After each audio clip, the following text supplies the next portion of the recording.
ഏഷ്യാകപ്പിൽ ഇന്ത്യക്കെതിരെ 2 മത്സരങ്ങളും പരാജയപ്പെട്ടത് പാകിസ്ഥാൻ ആരാധകരുടെയും താരങ്ങളുടെയും സമനില തെറ്റിച്ചിട്ടുണ്ട്. കളിക്കളത്തിൽ അനാവശ്യമായി പ്രകോപിപ്പിക്കാൻ ശ്രമിക്കുന്ന പാകിസ്ഥാൻ ക്രിക്കറ്റിന്റെ കാര്യത്തിൽ ഇന്ത്യക്കൊരു വെല്ലുവിളിയേ ആയിരുന്നില്ല.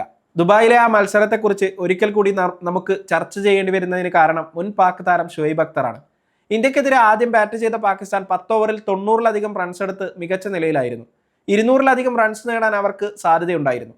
എന്നാൽ അതിനുശേഷമാണ് എല്ലാം കൈവിട്ടുപോയത്. ഈ ദുരന്തത്തിന് പിന്നിൽ പ്രവർത്തിച്ച ഒരാൾ പാകിസ്ഥാന്റെ കോച്ചിംഗ് മാസ്റ്റർ സ്ട്രാറ്റജിസ്റ്റ് മൈക്ക് ഹെസൻ ആണെന്ന് പറയുന്നത് റാവൽപിണ്ടി എക്സ്പ്രസ് ഷുഹൈബ് അക്തറാണ്. ഓക്ലൻഡിനും ലാഹോറിനും ഇടയിൽ എവിടെയോ വെച്ച് തന്റെ ബോധം മൈക്ക് ഹെസന് നഷ്ടപ്പെട്ടിട്ടുണ്ട്. മൈക്ക് ഹെസനെ സെൻസ്ലെസ് എന്ന് വിളിക്കുന്നതും അക്തർ തന്നെയാണ്. 200 റൺസൊക്കെ പാകിസ്ഥാൻ ലക്ഷ്യം വെച്ച ആ ഘട്ടത്തിൽ തന്റെ രഹസ്യ ആയുധത്തെ ലോകത്തിന് മുന്നിൽ അവതരിപ്പിക്കാൻ ഇത് തന്നെയാണ് ഏറ്റവും അനുയോജ്യമായ സമയമെന്ന് മൈക്ക് ഹെസൻ തീരുമാനിച്ചു. ആ രഹസ്യ ആയുധം മറ്റാരുമല്ല, ഹുസൈൻ തലാത്ത്. 4-ാം നമ്പറിൽ ഏറ്റവും മോശം റെക്കോർഡുള്ള താരം. ഒരു ആമയെ പോലും അതിവേഗക്കാരനാക്കുന്ന പ്രകടനം എന്നാണ് ഹുസൈൻ തലാത്തിന്റെ പ്രകടനത്തെ വിശേഷിപ്പിക്കേണ്ടത്. 4-ാം നമ്പറിൽ ബാറ്റിംഗിന് ഇറങ്ങിയ തലാത്ത് പാകിസ്ഥാന് ഏറ്റവും കൂടുതൽ റൺസ് വേണ്ടിയിരുന്ന സമയത്താണ് 11 പന്തിൽ 10 റൺസ് എടുത്ത് അവിസ്മരണീയമായ പ്രകടനം കാഴ്ചവെച്ചത്. ഒരു ബൗണ്ടറി പോലും ആ ബാറ്റിൽ നിന്ന് പിറന്നില്ല. ഈ നീക്കത്തെക്കുറിച്ച് പാകിസ്ഥാൻ ഇതിഹാസ പേസ് ബോളർ ഷുഹൈബ് അക്തർ നടത്തിയ പരാമർശങ്ങൾ ആരെയും ചിരിപ്പിക്കുന്നതാണ്. പരിശീലകരോടാണ് ചോദ്യങ്ങൾ ചോദിക്കേണ്ടത്. അദ്ദേഹത്തിന്റെ തലച്ചോറ് എവിടെയാണ്? ഇത് അർത്ഥശൂന്യമായ കോച്ചിങ്ങും അർത്ഥശൂന്യമായ സെലക്ഷനുമാണ്. അക്തർ പറഞ്ഞ കാര്യങ്ങളിൽ ഏറ്റവും മികച്ച വാചകം കേൾക്കണം. 15 വർഷം ക്രിക്കറ്റ് കളിച്ചിട്ടും തനിക്കൊന്നും മനസ്സിലാകുന്നില്ല. താനൊരു തട്ടിപ്പുകാരനാണ് എന്ന് തോന്നുന്നു. 15 വർഷം ലോകമെമ്പാടുമുള്ള ബാറ്റർമാർക്കെതിരെ തീയുണ്ടകൾ എറിഞ്ഞ അക്തർ ഇപ്പോൾ മൈക്ക് ഹെസന്റെ തന്ത്രങ്ങൾ കണ്ട് സ്വന്തം ക്രിക്കറ്റ് അറിവിൽ സംശയിക്കുന്നു. എന്നാൽ നമ്മുടെ കഥ ഇവിടെ അവസാനിക്കുന്നില്ല.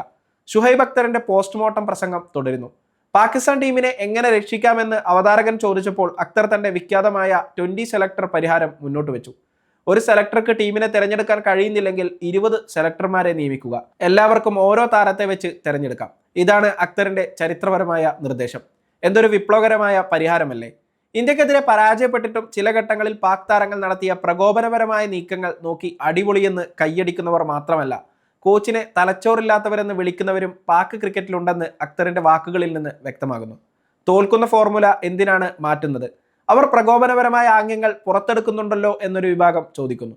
എന്നാൽ മറ്റൊരു വിഭാഗം കഴിവുള്ള താരങ്ങളെ ടീമിലെടുക്കൂ എന്നും ആവശ്യപ്പെടുന്നു. മൈക്ക് ഹെസന്റെ വിപ്ലവകരമായ സമീപനത്തെ രൂക്ഷമായ ഭാഷയിൽ തന്നെയാണ് അക്തർ വിമർശിച്ചത്. അവസാനമായി ഒരു കാര്യം കൂടി. ഈ കോമഡി നാടകം തുടരുകയാണെങ്കിൽ വരാനിരിക്കുന്ന T20 ലോകകപ്പിൽ പാകിസ്ഥാന്റെ സ്ഥിതി ദയനീയമായിരിക്കും എന്നാണ് അക്തർ പ്രവചിക്കുന്നത്. നമുക്ക് കണ്ടറിയാം. അതേസമയം ഏഷ്യാകപ്പ് സൂപ്പർ 4-ൽ ചെറിയൊരു ആശ്വാസ വിജയം സ്വന്തമാക്കാൻ പാകിസ്ഥാന് കഴിഞ്ഞിട്ടുണ്ട്. ബോളിംഗിൽ തിളങ്ങിയ ഹുസൈൻ തലാത്തിന് മാൻ ഓഫ് ദ മാച്ച് ആയതിലും സന്തോഷിക്കാം. എന്തായാലും അക്തറിന്റെ വിമർശനം ഏറ്റിട്ടുണ്ട്. ഇത്തവണ തലാത്തിനെ മൈക്ക് ഹെസൻ 4-മനായി ക്രീസിലേക്ക് വിട്ടില്ല. 5-മനായി ഇറങ്ങിയ തലാത്ത് ശ്രീലങ്കയ്ക്കെതിരെ 30 പന്തിൽ 32 റൺസാണ് നേടിയത്.